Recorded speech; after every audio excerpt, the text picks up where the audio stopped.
আরে বাবারে কইলেন তো পরে আসেন। এই, থামেন তো থামেন, আমাদেরকে মাংস কেন দেওয়া হচ্ছে না? শুভ এবার নিষেধ করছে, নিষেধ আছে এনাম অনেক কাজ আছে, জানতো পরে কথা বলেন। এই এই আপনারা সবাই দাঁড়ান, ওনাকে ডাকেন তো। আপনি নাকি গরিবদেরকে মাংস দিতে মানা করে দিয়েছেন, নিষেধ করেছেন আপনি, কারণ কি? কারণটা খুব সোজা, সে সহজ কারণটাই কি? আপনাকে বলতে পারি, কিন্তু আমাকে 500 টাকা চাঁদা দিতে হবে। 500 টাকা? আচ্ছা ঠিক আছে, 500 টাকা দিচ্ছি। কারণটা কিছু বলেন। গরিব লোকেরা যাদের সারা বছর মাংস খাওয়ার সৌভাগ্য হয় না, তাদের জন্য একটু মাংসের ব্যবস্থা করে দেওয়া, রাইট? এগুলা রান্না করার জন্য কি কি লাগে? তেল, মরিচ, নুন, মশলা আর অনেক কিছু।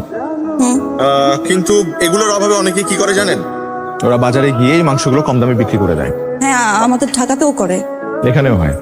এখন এটা যাতে না হয় এর জন্য আমরা যেটা করছি সেটা হলো তাদের ভাগের মাংসগুলো রান্না করে তাদের একটা খাওয়ার ব্যবস্থা করছি। আর এই নুন, মরিচ, পেঁয়াজ, তেল এগুলার জন্য আমরা চাঁদা উঠাচ্ছি, যাতে তারা তৃপ্তি করে মাংস খেতে পারে।